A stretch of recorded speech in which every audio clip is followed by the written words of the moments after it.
Samajwadi party का delegation संभल जाना था। हम सब लोग शांति के पक्ष में हैं। वहाँ शांति हो, लोगों को न्याय मिले और न्याय मिलना ज़रूरी है। लोग और जो प्रशासन बातें समय समय पे कह रहा है वो सरकार के इशारे पे कह रहा है। जिसने इतना प्रतिबंध लगाया, ये प्रतिबंध और इतनी तैयारी फोर्स की अगर पहले होती तो इतनी बड़ी घटना नहीं होती। लोगों को न्याय का भरोसा दिलाना इस सरकार की जिम्मेदारी है। न्याय और लोगों को न्याय मिलेगा, इसके लिए प्रशासन और सरकार की जिम्मेदारी बड़ी बनती है। लेकिन जो कुछ संभल में हुआ है, पहले दिन जब सर्वे हुआ किसी को आपत्ति नहीं थी, सभी लोगों ने मिलकर के सर्वे कराया। आखिरकार दोबारा सर्वे क्यों करने का मन बनाया प्रशासन ने, दोबारा बनाया। और जब जा रहा था सर्वे की टीम में तो बीजेपी के कार्यकर्ता क्यों गए? ये पूरा का पूरा प्रशासन और सरकार का कराया हुआ झगड़ा है। अन्याय अगर किसी ने किया तो सरकार और प्रशासन ने मिलकर किया है। उन्हें न्याय मिले, वहाँ के लोगों का न्याय मिले, शांति हो। और शांति बीजेपी कभी पसंद नहीं कर सकती। शांति होगी तो विकास और खुशहाली होगी, लोग खुशहाली और आगे बढ़ने का सोचेंगे। लेकिन बीजेपी जानबूझ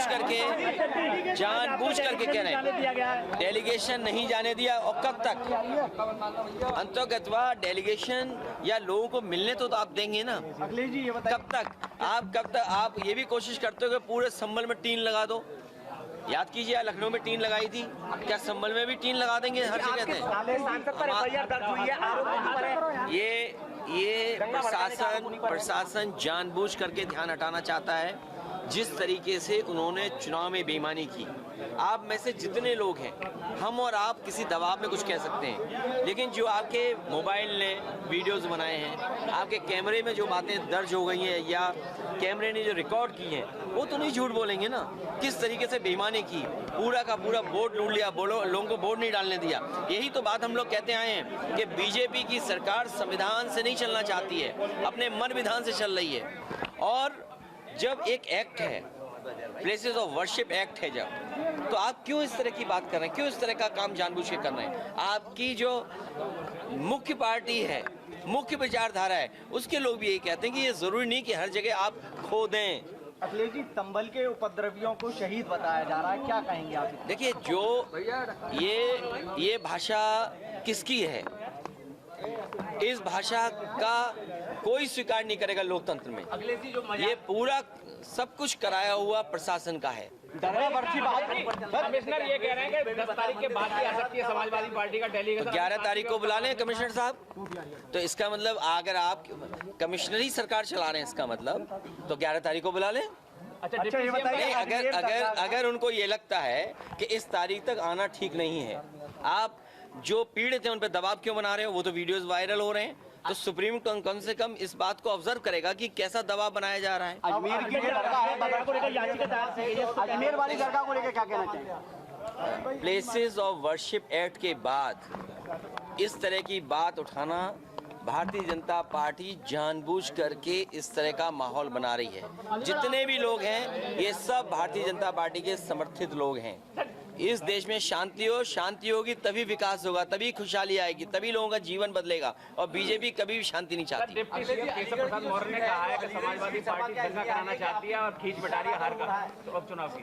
समाजवादी पार्टी आवाज उठा रही है उनके खिलाफ जो उत्तर प्रदेश को संविधान से नहीं चलने देना चाहते हैं, कानून से नहीं चलने देना चाहते। किसने नहीं देखा कि बूथ लूटा गया? कोई सियासत नहीं है किसी स्टेटस को लेकर के। ये जो लोग सियासत करना चाहते हैं वो शिक्षा के क्षेत्र में कोई काम नहीं करना चाहते। हमारी उनकी कोई तैयारी नहीं है। इस बार जनता उनको हराने जा रही है।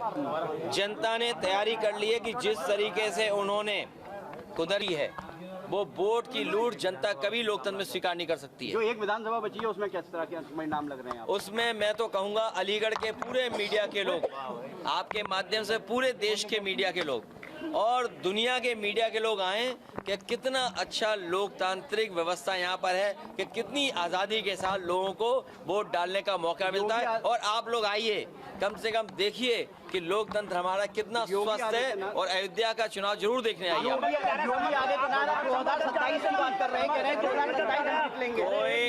2027 की बात कर रहे हैं, 2027 जीतेंगे। ये जो बेईमानी की है, लूट की है वोट की, वो केवल अपनी कुर्सी बचाने के लिए की है। अगर आप ये वीडियो YouTube पर देख रहे हैं तो हमारे चैनल को सब्सक्राइब करें और बेल आइकन को दबाना ना भूलें। अगर आप Facebook पर ये वीडियो देख रहे हैं तो हमारे पेज को लाइक करें।